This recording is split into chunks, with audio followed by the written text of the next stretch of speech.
Hello, chers parents, chère maman. Et s'il t'arrivait d'entrer dans une pièce et de voir ton enfant de 10 ans, 12 ans, 15 ans, 7 ans, 9 ans consommer de la pornographie, qu'est-ce que tu vas dire? Qu'est-ce que tu vas faire? Et beaucoup regarderont ceci et diront, oh non, moi ça ne peut jamais m'arriver. Mes enfants sont bien éduqués, ce sont des bons enfants. Je les interdis les écrans. Ils sont parfaits. Beaucoup de parents ont dit ça. Et aujourd'hui, ils se retrouvent avec des enfants qui ont regardé de la pornographie à très bas âge. Il faut savoir que 12% de ce qu'il y a sur le net est de la pornographie. Déjà, ton enfant a 12% de chance de consommer de la pornographie lorsqu'il commence à avoir accès à Internet. Et maintenant, 88% de ces choses, on va dire que ce n'est pas de la pornographie. Mais en réalité, c'est de la pornographie parce que lorsque vous regardez des publicités, comment est-ce que les gens sont habillés? On va te faire une publicité de parfum, de jouets, un simple truc que tu vas dire c'est innocent.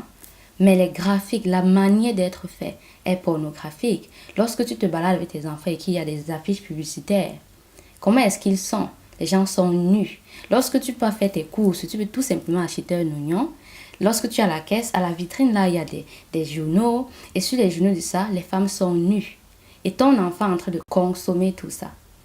Donc, que tu sois déjà maman, que tu veux être maman, ou tu es même enceinte, ou encore que tu es l'enfant de 0 mois, et que tu penses encore que tu vas rester là et ne pas parler de ces choses avec tes enfants, et de ne pas savoir comment gérer afin que ça n'arrive jamais, alors ça va arriver.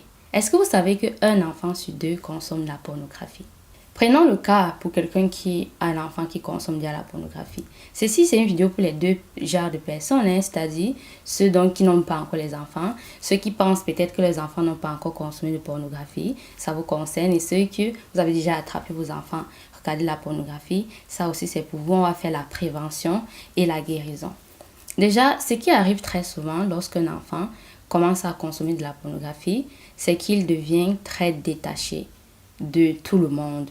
Cet enfant préfère rester dans son coin, seul. Par conséquent, on commence à dire, oh, tu deviens timide. Et on commence à labeller ses enfants avec ces choses de, oh, il aime trop rester dans son coin. Il est si posé, si calme. Parce que justement, l'enfant est dans son coin en train de faire des choses que, instinctivement, il sait qu'il y a un problème là. Sinon, l'enfant viendrait te montrer ça. Mais pourquoi il se cache pour regarder ça? Et donc, voilà déjà un critère qui arrive. Les notes baissent parce que lorsqu'un enfant consomme la pornographie, son niveau de concentration baisse. Et son niveau d'énergie baisse aussi. Ce qui fait que l'enfant va baisser ses performances dans tous les sens du terme. Que ce soit lorsqu'il est en famille, que ce soit dans ses tâches ménagères, s'il a fait, que ce soit aller voir ses amis, que ce soit à l'école. Parce qu'il y a quelque chose qui prend toute son énergie et son attention.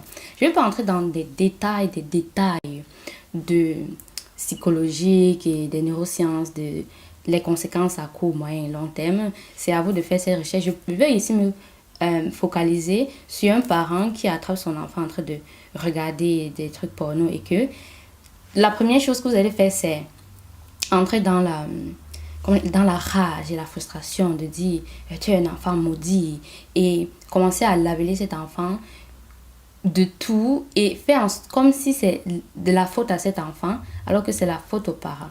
C'est le parent qui a pensé que l'enfant va un jour grandir et tout à coup savoir c'est quoi le sexe et n'a jamais parlé de ça. Et il y a beaucoup de parents jusqu'ici, c'est un sujet tabou, très tabou. C'est tellement tabou qu'il y a des parents qui attrapent leurs enfants en train de regarder le porno et ne disent rien. Ils ne disent rien parce qu'ils ont peur, parce qu'ils se sentent tellement mal à l'aise de parler de ça qu'ils préfèrent vivre avec cette image dans leur tête que l'enfant regarde ça. Ils savent au fond d'eux pourquoi l'enfant est devenu comme il est, mais le parent préfère mourir avec ce tabou et ce sentiment de je ne vais pas parler de ça avec toi que de prendre les choses en main. Et donc, si tu vas devenir parent, je te pose la question, est-ce que tu te dis assis et fais une simulation d'une conversation et de dire, ok, comment est-ce que je vais aborder la sexualité avec mes enfants, quand? Et si tu as un enfant de 3 ans et tu te dis, oh non, l'enfant est trop jeune, je viens de te dire à quel point tout est pornographique. Je dis tout. Et pire encore, lorsque tu penses que tu vas seulement les refuser une tablette et tu vas les interdire les écrans, la télé, ça va aller. Et après tu finis, tu les envoies à l'école. Aujourd'hui, les enfants de 5 ans ont des téléphones. Et un enfant peut seulement aller sur Google et par inadvertance taper XXX. Déjà, l'enfant joue, il tape seulement tout et tout à coup, les images ainsi arrivent. Et ça fait que l'enfant prochainement veut encore voir ça parce qu'il y a une chose addictive et primitive, l'être humain de voir cet acte. Il y a cette primitivité de je veux encore voir, surtout lorsque on ne t'a pas donné les bases de c'est quoi c'est. Et il y a donc cette primitivité de voir c'est quoi. Déjà, l'enfant ouvre, c'est à moi, je suis choquée, mais l'enfant veut voir. Ensuite, ça continue puisqu'il y a de l'addiction dans ces vidéos. Ça devient addictif, l'enfant commence à voir ça encore et encore. Et quand un enfant va voir ça, ton enfant est à l'école, non? Même si tu as privé de téléphone, de tablette, de tout, son ami va lui montrer. La plupart des fois qu'un enfant découvre ces trucs, c'est à l'école. Si vous partez faire des courses et que ton enfant voit une femme nue sur le magazine, il te demande, mais maman, pourquoi cette personne est nue? Qu'est-ce que tu vas lui dire? Fermer ses yeux et dire, on ne parle pas de ça. Et ne plus jamais parler de ça. Si tu es parent et tu fais ça, sache que tu n'es pas différent du parent qui sait et voit son enfant regarder le porno et ne dit rien parce que tu ne veux pas en parler. En dehors du fait que l'enfant devient resserré dans son coin parce qu'il veut justement rester dans son coin pour consommer ça, il y a aussi le fait qu'il commence à te voir comme son ennemi. Il commence à penser que comment toi tu fais. Du fait qu'il y a un truc comme ça qui existe et tu ne lui as jamais parlé de ça. Et vous savez, surtout au début, lorsqu'une personne commence à consommer ça, ça crée un peu comme si on t'a donné un remède magique qui fait que, quelle que soit la situation, tu peux utiliser ça pour déstresser. Et c'est un peu dans la tête d'un enfant comme, je suis sûre qu'elle fait ça. Je suis sûre que ma mère fait ça. Mais elle ne m'a jamais dit, elle ne m'a jamais parlé de ça. Et ça crée donc cette distance et du fait que l'enfant se dit, mais je ne peux pas te faire confiance. Et ça crée aussi le fait qu'il y a des situations qui existent où un enfant très très jeune, lorsqu'il regarde ça, pour lui c'est un peu comme un jeu. Et il peut essayer ça avec ses sœurs, avec une amie. Vice versa, si c'est une fille, elle peut regarder ça et essayer ça avec son frère, avec un ami. Est-ce que vous voyez la gravité du fait que rester dans votre tête et de dire je vais éviter de parler de ce sujet à mon enfant, les conséquences que ça peut amener en dehors de toutes les conséquences que les scientifiques ont déjà dit que ça existe et que chaque personne qui a consommé de la pornographie peut s'asseoir et te dire voilà les conséquences, vous pouvez regarder ça en ligne. Et il y a beaucoup de filles qui ont été déviergées pendant les jeux de papa et maman. Elle te dit j'avais 5 ans, j'avais 7 ans. Et beaucoup sont là et leurs parents ne savent pas. Et leurs parents dans leur tête c'est que oh, non, mon enfant à l'âge là ne savait pas ça. Et toi-même, parfois, tu es en train de me regarder. Toi, c'était aussi ton cas. Que ça t'est arrivé lorsqu'on fêtait papa, maman.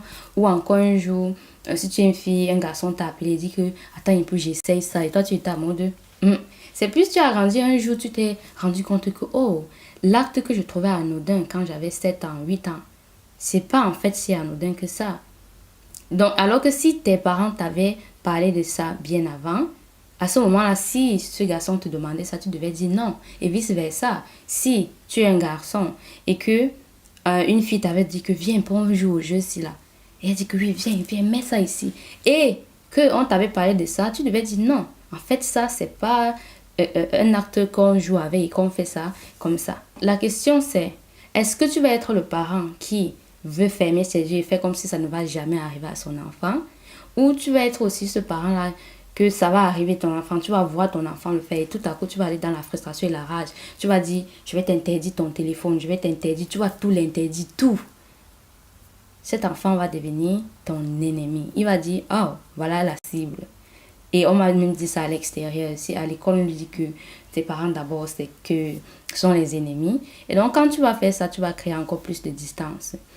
Ensuite, toi, prendre tout, son téléphone, sa tablette, tout, couper la connexion. Mais il part encore à l'école, non? ton enfant pas encore à l'école. Et donc, il ou elle, à l'école, va consommer ça. Donc, ici, c'est pas... La solution, c'est pas vouloir couper son enfant du monde, mais c'est pouvoir expliquer à son enfant de telle manière que même si on montre ça à votre enfant à l'école, ton enfant va dire non, ça ne m'intéresse pas et je sais pourquoi.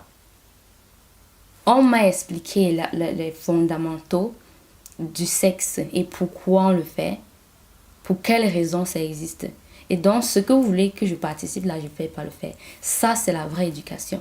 Et non, interdire tout à son enfant et penser que oui, c'est bon. Interdire sans expliquer. L'éducation, c'est la liberté. Est-ce que tu vas donner la liberté à tes enfants ou tu vas les mettre dans une prison? La prison que tu vas les mettre dans là, qui est de tous les interdits, ils vont sortir de ça un jour. Et les conséquences, tu vas faire face à ces conséquences le jour de ta mort. Où tu vas t'asseoir comme ça et savoir que, ok, mon enfant passait par A, B, C, D, mais je n'ai rien fait. Donc, venir là en mode je vais tout interdire, ça ne va jamais marcher. Et si tu es parent, tu as essayé ça, toi-même tu sais que ça ne marche pas. Je parle de ce sujet parce qu'on a parlé de ça dans la communauté des mamans technotuteurs. Et c'est fou à quel point on grandit et on apprend. Pour les gens comme nous qui n'avons pas encore d'enfants et pour les gens comme celles qui ont déjà les enfants, qui ne sont pas encore passés par là, ceux dont les enfants seront passés par là, de comment régler la chose pour de vrai. Donc, si tu veux désormais apprendre ces choses, rejoins la communauté.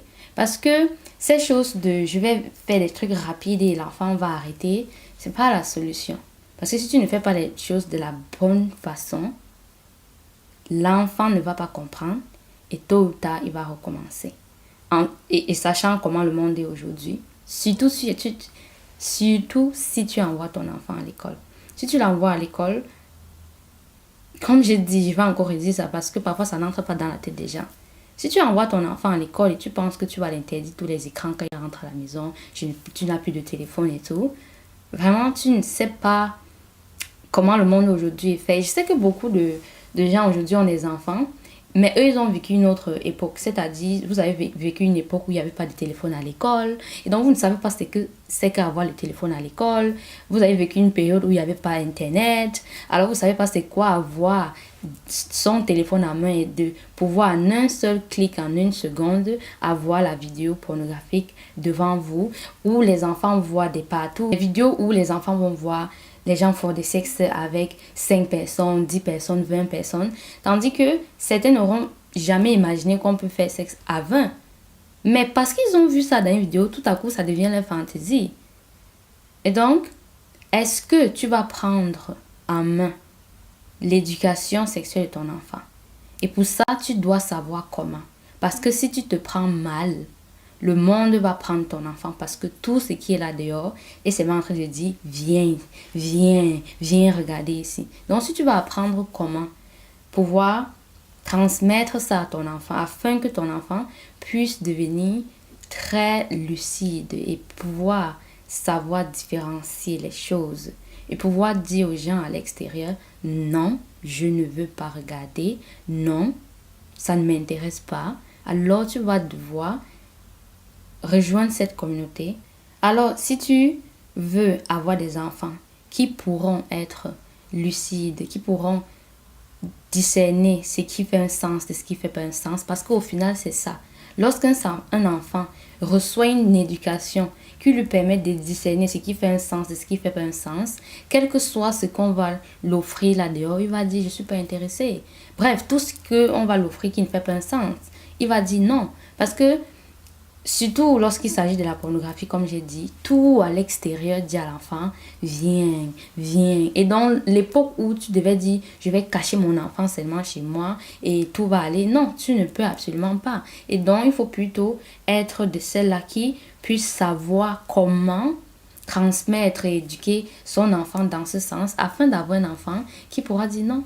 Ça fait pas un sens, non, je peux pas voir. Et par conséquent, un enfant qui viendra même le soir te dire, maman, est-ce que tu sais qu'il y a tel qui m'a proposé telle chose? Est-ce que tu sais qu'il y a tel qui m'a dit de faire ci et j'ai refusé? Est-ce que tu sais que c'est ça en fait, éduquer son enfant? Et pour ça, je t'invite à rejoindre la communauté des femmes technotuteurs. Parce que dans cette communauté, on a des meetings, on a des mamans qui sont passées par là. On a des mamans qui sont dans la prévention et qui sont quittées de femmes qui ne veulent même pas prononcer le mot sexe à des femmes qui sont capables d'expliquer et d'éduquer des enfants qui pourront leur dire, maman, tu sais, telle chose s'est passée à l'école, mais j'ai dit non, et ainsi de suite. Et là, ça te permet d'avoir plus d'attachement avec tes enfants. Vous êtes plus complices. Ils sont capables de tout expliquer, de tout te dire ce qui est arrivé. Et déjà être au niveau où, si on leur propose certaines choses à l'école, ils vont dire non, ils vont venir t'expliquer, afin que tu puisses aussi expliquer là-bas à l'école ce qui s'est passé et qu'on puisse changer, soit la personne avec qui il marche, ou etc. Bref, franchement, asseyez-vous et posez-vous les bonnes questions. Est-ce que tu veux être une maman qui passe son temps à faire non, je ne vois pas, je fais comme si je ne vois pas. Oh non, je ne veux pas en parler. Tu sauras quand tu vas grandir. Mais quand tu dis à un enfant, tu sauras quand tu vas grandir. Est-ce que tu sais qu'à ses 7 ans, on peut abuser de cet enfant? Et toi, attendre qu'il a 16 ans ou 18 ans pour en parler. Les gens disent à 18 ans. Dans cette décennie, tu penses que tu vas attendre jusqu'à ton enfant ait 18 ans pour pouvoir commencer à lui parler de ce qu'est le sexe? Conséquences seront très dévastatrices. Très, très, très. Parce que un abus qui a été fait sur une personne, les séquelles de ça, ça ne vaut pas la peine. Franchement, ça ne vaut pas la peine de rester là et de faire semblant que tout va bien, tandis que les choses ne vont pas bien. Donc, déjà, comme j'ai dit, il y a ce côté où beaucoup ne veulent même pas en parler parce qu'ils ne savent même pas par où commencer. Beaucoup ne savent même pas par où commencer. Dit, je ne sais même pas où commencer. Si tu es dans ce cas-là, rejoins cette communauté et les mamans vont te guider. Ensuite, il y a celles qui sont en mode j'ai peur. Je tremble, je ne peux même pas en parler. C'est répugnant pour moi, je ne sais même pas par où commencer.